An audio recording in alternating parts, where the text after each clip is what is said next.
Muy buenos días, hermanos. Hoy es un tiempo de alegría delante de la presencia de nuestro Señor. Tenemos algunos motivos de oración, ¿verdad? Y también de gozo. He visto por ahí nuestra hermana Sonia, creo que fue a llevar sus nietecitas arriba. Es un gozo tenerla con nosotros. Había estado viajando y de verdad que trae mucha alegría tenerla aquí con nosotros. También tenemos motivos de oración. Está Javi con nosotros hoy. Vamos a seguir orando por su salud, sobre todo porque está teniendo un dolor constante y necesita que el Señor opere ahí, ¿verdad? Así que estaremos orando, ya estamos orando. El grupo de intercesión está incesantemente hablando al Señor sobre Javi, pero vamos a orar por él. También vamos a orar por nuestra hermana Carmen, mi Carmelita, como yo digo, ¿verdad? Porque está ya en los últimos días y pronto pues tendremos una nueva pequeñita aquí entre nosotros. Oremos por ella para que el Señor la bendiga, que todo pueda ir bien. También por nuestro hermano José Luis, para que progrese adecuadamente, como él me dice cada vez que hablo con él, en su cirugía y en su recuperación. Y también vamos a orar por nuestra hermana Cheryl. Algunos no la conocen todavía, está recién llegada en nosotros desde Canarias, pero esta semana pues le han hecho análisis y exámenes y le han descubierto un tumor y tiene que operarse urgentemente. Así que estemos orando por ella, para que el Señor siga obrando en nuestro medio y obre también en su cuerpo, en su vida, a través de los médicos, y que ella pueda tener una recuperación y que todo pueda ir bien para la honra y gloria de nuestro Dios. No dejemos de orar unos por otros, de bendecirnos unos a otros y de vivir el Evangelio no teóricamente, pero sí en la vida, en las acciones, en todo lo que somos, en todo lo que hacemos, en todo lo que hablamos. Seamos cuerpo para la honra y gloria de nuestro Dios. Amén. Hoy vamos a hablar sobre una parábola. Aún estamos con parábolas. Hay muchas, no vamos a decirlas todas, pero sí unas cuantas. Y hoy vamos a ver una parábola muy conocida. La parábola que normalmente llamamos del rico y Lázaro, ¿cierto? Y vamos a leer esta parábola y vamos a pensar un poquito en este rico y también en Lázaro. Esa parábola se encuentra en Lucas capítulo 16, versículos 19 y 31, y es única, irrepetible en los demás evangelios. Es Lucas la que recoge, y de verdad como única tiene enseñanzas también únicas para nuestra vida, únicas para nuestra vida. Había un hombre rico que se vestía de púrpura y de lino fino, y hacía cada día banquete con esplendidez. Había también un mendigo llamado Lázaro, que estaba echado a la puerta de aquel lleno de llagas, y ansiaba saciarse de las migajas que caía de la mesa del rico. Y aún los perros venían y le lamían las llagas. Aconteció que murió el mendigo y fue llevado por los ángeles al seno de Abraham, y murió también el rico y fue sepultado. Y en el Hades alzó sus ojos estando en tormentos, y vio de lejos a Abraham y a Lázaro en su seno. Entonces él, dando voces, dijo: Padre Abraham, ten misericordia de mí, y envía a Lázaro para que moje la punta de su dedo en agua y refresque mi lengua, porque estoy atormentado en esta llama. Pero Abraham le dijo: Hijo, acuérdate que recibiste tus bienes en tu vida, y Lázaro también males, pero ahora este es consolado aquí y tú atormentado. Además de todo esto, una gran cima está puesta entre nosotros y vosotros, de manera que los que quisieren pasar de aquí a vosotros no pueden, ni de allá para acá. Entonces le dijo: te ruego pues, Padre, que le envíes a la casa de mi padre, porque tengo 5 hermanos, para que les testifique, a fin de que no vengan ellos también a este lugar de tormento. Y Abraham le dijo: a Moisés y a los profetas tienen, óiganlos. Él entonces dijo, no, padre Abraham, pero si alguno fuere de ellos de entre los muertos, se arrepentirán. Mas Abraham le dijo, si no oyen a Moisés y a los profetas, tampoco se persuadirán, aunque alguno se levantare de los muertos. Qué interesante parábola. Y qué reveladora para nosotros en muchos aspectos de nuestra vida como creyentes, como hijos de Dios, como siervos de nuestro Señor Jesucristo. Esta parábola, ella está perfectamente construida, que no le sobra ni siquiera una sola frase. La parábola que queda transcrita es hasta cierto punto única en su clase, pues es el solo pasaje de la Escritura que se nos dan a conocer las emociones que se experimentan después de la muerte, aquellos que se pierden. Los fariseos consideraban la prosperidad como una prueba de rectitud y de la bendición de Dios. Jesús los alarmó con esta historia donde se apremia a un mendigo enfermo y se castiga a un hombre rico. Jesús enseña que las riquezas materiales son algo que Dios nos confía a fin de que sean usadas de forma responsable para el bien. La actitud ante las riquezas es una clara indicación de una vida egoísta o de una vida bajo total soberanía de Dios. Cuando pensamos en esta parábola, vamos a ver algunos personajes que nos revelan verdades muy interesantes. Primero, yo he puesto un rico necio. La próxima diapositiva, un rico realmente necio. Esta parábola está en un conjunto de otras que hablan de las posesiones, de la administración y de la mayordomía que deben de tener todos aquellos que son hijos y hijas de nuestro Dios. Y dice que había un hombre rico que se vestía de púrpura y de lino fino y hacía cada día banquete con esplendidez. En primer lugar, tenemos a este hombre rico. Cada frase que dice aquí añade algún detalle del lujo en que vivía este hombre.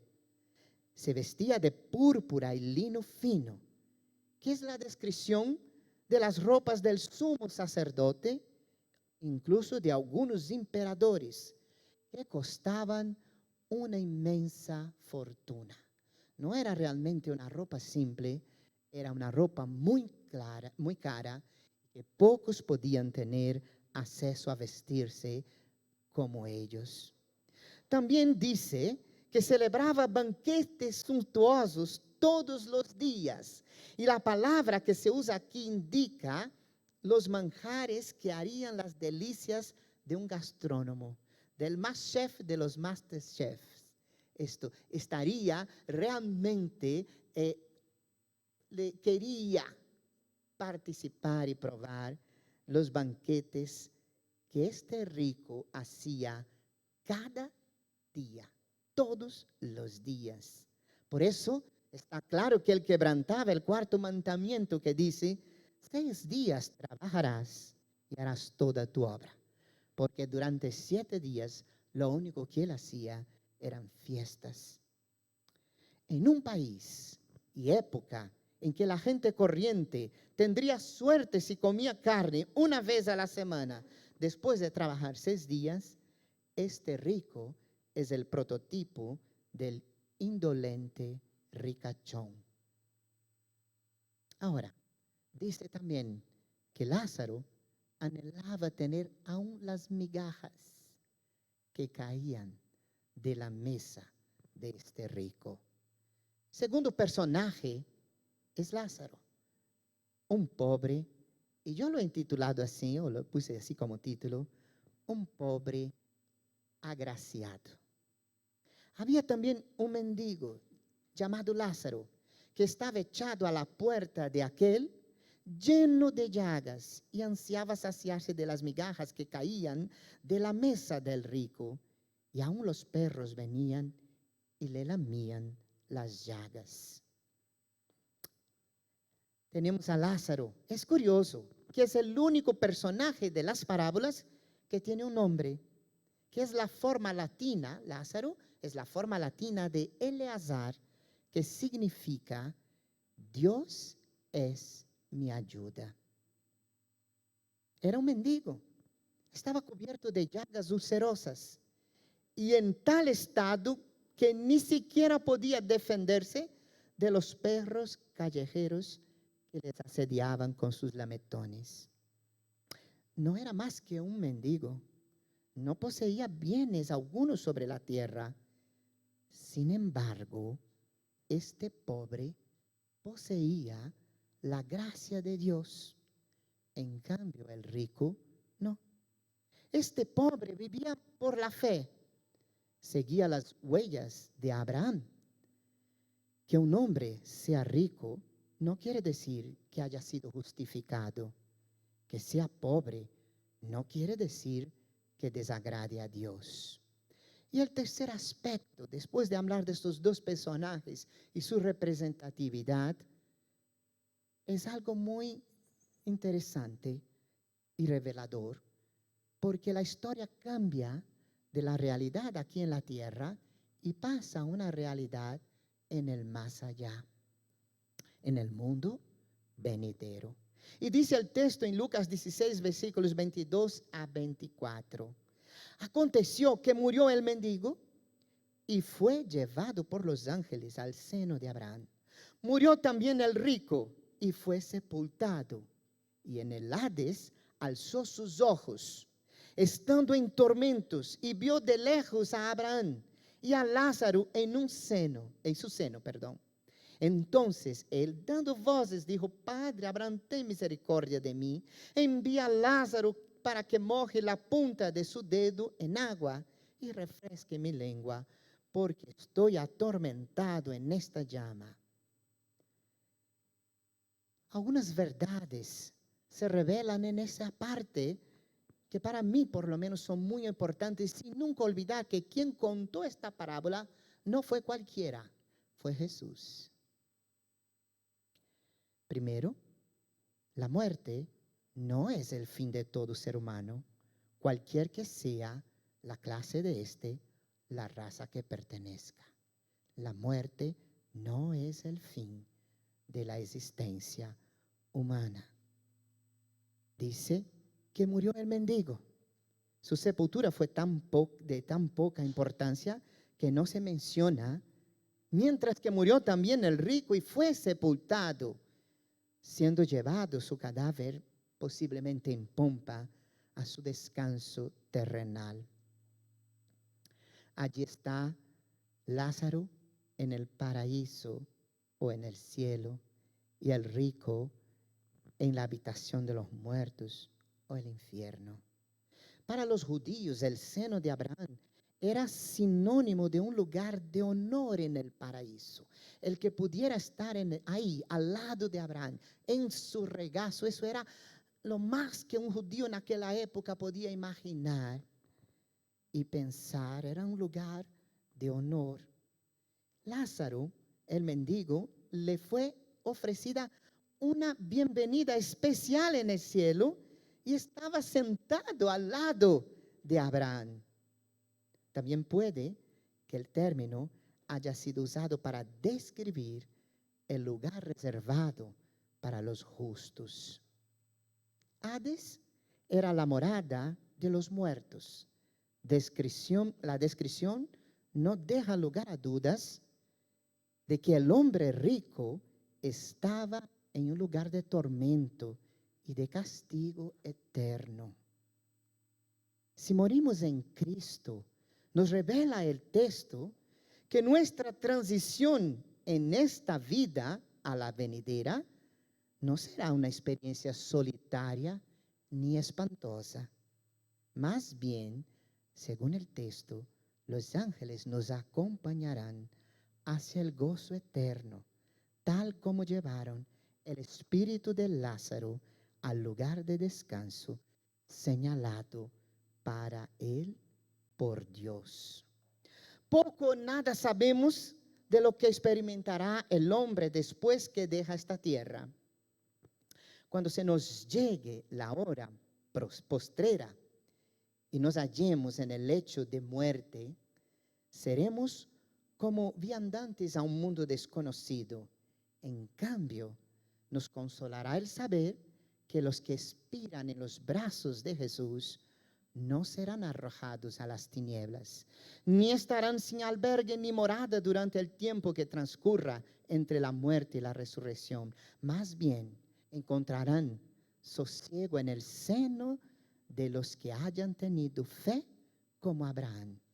Nada les faltará, y lo que es todavía más, el apóstol Pablo nos habla de esto: estarán con Cristo. Hay un texto que dice el apóstol Pablo: porque de ambas cosas estoy puesto en estrecho, teniendo deseo de partir y estar con Cristo, lo cual es muchísimo mejor, pero quedar en la carne es más necesario por causa de vosotros. Esta parábola nos enseña que hay un lugar llamado infierno de eterna duración. Nuestro Señor dice en palabras inequívocas que después de la muerte el rico estaba siendo atormentado en este lugar. Y describe con colores vivos cómo deseaba anhelosamente una gota de agua para refrescar su lengua, y cómo había una grande cima entre él y Abraham que nadie podía pasar. Hay pocos pasajes bíblicos que inspiren tanto pavor como este. No obstante, el apóstol Pablo nos recuerda en 2 de Tesalonicenses capítulo 1 versículos 6 a 10, porque es justo delante de Dios pagar con tribulación a los que atribulan, y a vosotros que sois atribulados, daros reposo con nosotros, cuando se manifieste el Señor Jesús desde el cielo, con los ángeles de su poder en llama de fuego, para dar retribución a los que no conocieron a Dios, ni obedecen al Evangelio de nuestro Señor Jesucristo, los cuales sufrirán pena de eterna perdición, excluidos de la presencia del Señor y de la gloria de su poder, cuando venga en aquel día para ser glorificado en sus santos y ser admirado en todos los que creyeron, por cuanto nuestro testimonio ha sido creído entre vosotros. Esa parábola me recuerda una tendencia que no hoy el mundo y muchos de los que llaman cristianos tiene. Dios es tan bueno, tan bueno, tan bueno, tan bueno. El Dios es bueno, no hace falta repetir muchas veces. Él es bueno, pero Él es justo. Y cuando Él dice que hay un cielo y cuando Él dice que hay un infierno, no está aquí bromeando con nadie. Está diciendo que hay un destino y que cada uno tiene que forjar su destino en mientras está en vida.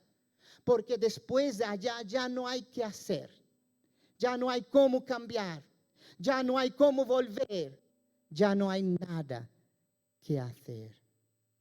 Algunas conclusiones vienen a mi mente en ese texto y quisiera leer lo que sigue en Lucas 16, 25 a 31.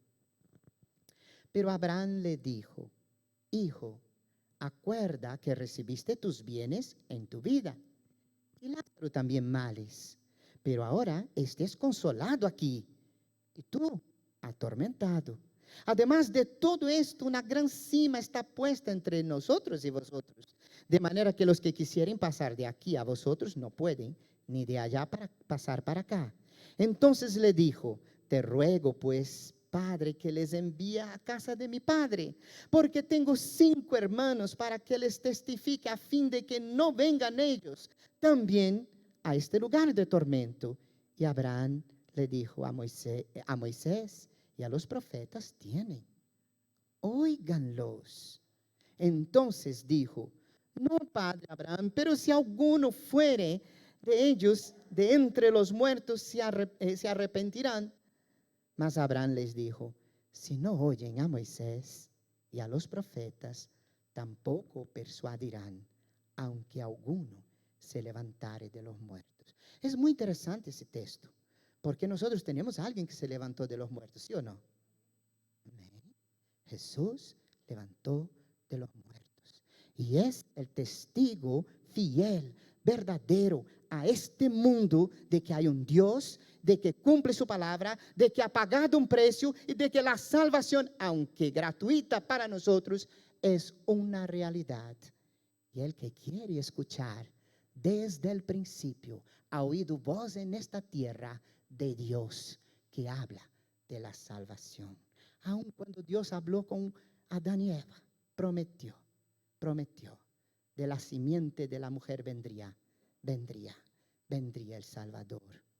Entonces, los no convertidos aprenden cuando ya es demasiado tarde cuánto vale el alma. Se nos dice que el rico deseaba que Lázaro fuera enviado a la casa de su padre, donde estaban sus 5 hermanos, para que no fueran también al lugar de tormento. En vida, este hombre nada había hecho por su bien espiritual, pero en muerte reconoce la insensatez de que todos habían sido culpables y desea que, si fuere posible, sean llamados al arrepentimiento. La transformación intelectual, que será una realidad que experimentarán los que se pierden sin Cristo o que son condenados después de la muerte, será quizás uno de los más terribles castigos que pueda tener, cuando puedan entender y sabrán muchas cosas que en vida rechazaron, rehusaron conocer. Será un tormento el saber que podrías haber sido salvado gratuitamente por amor y gracia, pero ahora no, porque has rehusado creer. Ese es uno de los puntos. En el más allá sí hay conciencia. Nadie. De hecho, el apóstol Pablo va a decir que nadie tiene excusa para no conocer a Dios en esta tierra. El segundo aspecto que concluyo es lo siguiente, y lo hago en una pregunta. ¿Cuál entonces había sido el pecado del rico? Quizás el más manifiesto. El pecado del rico fue su indiferencia. Lázaro estaba ahí a sus pies. No fue tanto lo que hizo, sino lo que no hizo, que lo llevó al infierno.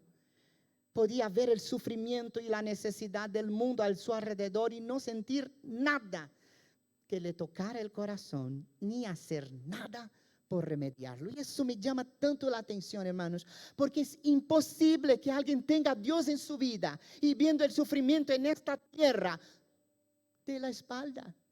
Si tienes a Cristo no puedes hacer eso. No tienes a Cristo si haces eso. Porque nosotros fuimos llamados por un Dios que ama y que te vino a buscar en el último de esta tierra y pagó un precio altísimo para que tú y yo tengamos a Cristo y seamos salvos. Y podamos alabar y decir, tú reinas en todo y estás aquí y estás conmigo en cada momento. Y alguien que tiene y ha aprobado esta realidad, no solo una religión, jamás puede dar la espalda. Jamás puede dejar de hablar lo que ha visto, lo que ha oído, lo que ha experimentado, lo que ha tenido. En cambio, este rico ni siquiera se mutaba con este hombre. Y esta manifestación muestra que muy lejos del amor de Dios y de su conocimiento estaba este ser. Su pecado fue la indiferencia. Pero también hay un siguiente aspecto. Vamos a la próxima diapositiva, por favor. ¿Qué más puedo concluir aquí? Antes de ello, quisiera recordar ese texto, porque es muy revelador. Santiago nos va a decir, y al que sabe hacer lo bueno y no lo hace, ¿qué pasa? Si sabes hacer lo bueno, yo no lo digo yo, y no lo haces, cuidado. Cuidado, es pecado. No solo pecado es matar, robar o mentir. Es mucho más fino el hilo. Si sabes, si puedes ser una bendición porque Cristo y el Espíritu Santo viven en ti y no lo eres, no sé. Siguiente. Tercer aspecto. La riqueza no condena al ser humano automáticamente y lo envía al infierno. No es eso. Tenemos hombres y mujeres de la Biblia que fueron prósperos y que tuvieron gran bendición de Dios y que se multiplicaron esto a lo largo de sus posesiones y riquezas. Tampoco la pobreza en esta vida es garantía de gozo eterno. No es porque uno es pobre que va a ser digno de la misericordia. Todo ser humano es digno de la misericordia de Dios y el Señor deja eso muy claro, porque de tal manera amó Dios a quién. Somos mundo, ¿no? Todos, sin distinción. Pero el destino final depende de nuestra relación con Dios. ¿Quién es Dios para ti? Si Dios es tu Salvador y Señor, si realmente Dios es a quien tú amas y está en primer lugar en tu vida, entonces, si Cristo es tu Salvador, eres salvado. Pero si no, y por eso quizás el Señor va a decir, por sus frutos, la pera nunca da plátano, nunca. Y el plátano nunca da pera, nunca. Interesante. A menudo nuestra relación con Dios refleja en nuestra vida, en la actitud que asumimos ante incluso las posesiones. ¿Sabes por qué? Porque no se puede servir a Dios y a Mamón y a las riquezas. Cuarto y último conclusión. Ni aun los milagros más portentosos pueden convencer a los que no quieren creer en la palabra de Dios. Mira, somos torpes, muy torpes, ¿sí? Y ese texto me parece tan precioso porque nos revela que cuando alguien no quiere porque no quiere y se ferruña aquí que no quiere saber nada de Dios, no va a saber. Y Dios nunca le va a forzar, aunque el día que tenga conciencia y se dé cuenta de la tontería que hizo, puede que sea ya demasiado tarde y no haya vuelta atrás. Entonces el Señor está diciendo en esta parábola que aunque viniera como vino alguien que murió y resucitó, habría personas y hay personas que no van a creer. Las Sagradas Escrituras contienen todo lo que es necesario para nuestra salvación. La revelación de Dios no necesita nada más ni ningún ayudante para hacer que esa revelación sea más clara. El Espíritu de Dios ha revelado claramente al ser humano y ni aún un mensajero del otro mundo no podría añadirles cosa alguna. Nada puede añadir a lo que Dios ha revelado. Y de hecho, hermanos, por querer añadir, ahí están grupos como los Testigos de Jehová, como los mormones, como grandes grupos religiosos en el mundo, como los musulmanes, que no tienen la verdad, porque han añadido sobre ella otras cosas, otros profetas, otras mentiras, creyendo o tratando de aclarar lo que ya está claro. No quiera ser ayudante de Dios, sea siervo, porque si quieres ser ayudante de Dios lo vas a fastidiar. No hay nada nuevo. Nadie puede añadir más de lo que hay en la palabra de Dios. Y si quieres conocer a Dios, tienes que ir a la palabra. Porque incluso entre los evangélicos a veces estamos buscando la iglesia ideal, el pastor que predica mejor, o yo qué sé qué. Y hay incluso entre los evangélicos adoradores de pastores. Por favor, no eres ni evangélico. si eres eso. La palabra está ahí. Uno de los ejemplos más marcantes en mi vida fue mi pastor senegalés. Yo ya conté eso para los hermanos aquí. ¿Sabe cómo él aprendió en el Nuevo Testamento? Yo hasta hoy no sé cómo lo ha hecho, pero él aprendía leyendo a la luz de la luna llena. Cuando había luna llena, él cogía un libro, se iba al bosque, abría la Biblia y leía. Y fue así que él conoció la palabra de Dios. El pastor Secuyata, que ya está en los brazos del Padre. Y cuando él me contó eso, yo me fui a casa humillado. Yo me fui a casa destrozado. Porque a veces tenemos miles de Biblias en nuestras casas y ni siquiera las cogemos. No hay otra revelación. Yo no puedo hablar de otra, ni quiero. No hay. La palabra es la palabra. Por último, quisiera dejar este versículo para nosotros. Dice: buscad a Yahvé mientras puede ser hallado. Llamadle en tanto que está cercano. Deje el impío su camino y el hombre inicuo sus pensamientos y vuélvase a Dios, el cual tendrá de él misericordia, y al Dios nuestro, el cual será amplio en perdonar. Busquemos a Dios. Busque a Dios. Ah, Señor, pero es que mi mujer no busca, entonces yo tampoco. No caigas en eso. No, ahora tengo muchas cosas que hacer, tengo muchas cosas que administrar, tengo un granero lleno de riquezas. No caigas en esto. Estoy tan ocupado. No, es que no me gusta como predica el pastor. No caigas en esto. No caigas en estas disculpas que no nos llevarán a nada. Busca a Dios. Y es ahora nuestro tiempo. Porque allá ya no hay nada que hacer. Y aunque veamos los nuestros en seno del Padre Abraham, y por mucho que clamemos por solamente eso, el hecho de darte cuenta que eternamente te has equivocado, ya es un tormento. No caigas en esto. Busca. Es tiempo de hallar a Dios todavía. No sé cuánto tiempo.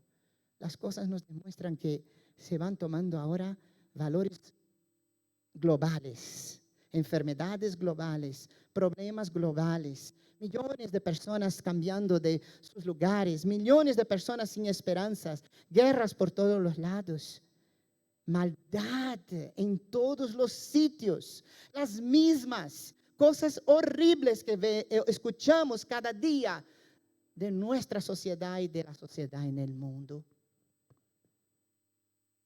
Pero todavía hay tiempo de buscar a Dios. Y ojo, nosotros creyentes, es tiempo de hacer lo bueno. El mundo más que nunca necesita ver el pueblo de Dios. Necesita ver su iglesia blanca y reluciente en medio al fango en que estamos, preparada y armada con la armadura de Dios para derrumbar todo pensamiento. Padres, orad por vuestros hijos pequeños, porque lo que el mundo está haciendo es terrible. Quiere manipular a nuestros hijos, quiere enseñarles. En vez de no renuncie a tu paternidad ni a tu maternidad. Cuídalos con el amor que tiene. Tenemos el privilegio de ser creyentes. Porque como dice la palabra, Dios se vuelve a nosotros. Dios continúa siendo misericordioso y bondadoso. Pero el día que Dios manifieste su justicia, la misericordia ha sido hecha de forma plena. Y hasta la condenación será un acto de misericordia de Dios, aunque a veces no podamos entender. Que Dios nos bendiga, hermanos. Que juntos podamos ser fortalecidos, ser lo que Dios espera.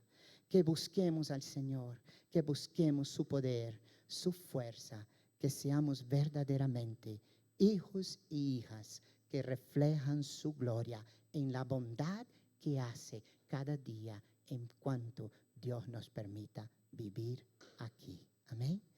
Señor, gracias por tu palabra. Gracias por tu presencia. Gracias por tu bondad. Gracias porque eres Dios eterno. Úsanos, bendícenos y me atrevo a pedirte, Señor, perdónanos. En el nombre de Jesús. En el nombre de Jesús. Amén. Que Dios nos bendiga, que tengamos una buena semana esta tarde. Tenemos asamblea, Pedrezuela está ahí y necesitamos juntos buscar la voluntad de Dios para ello. Amén.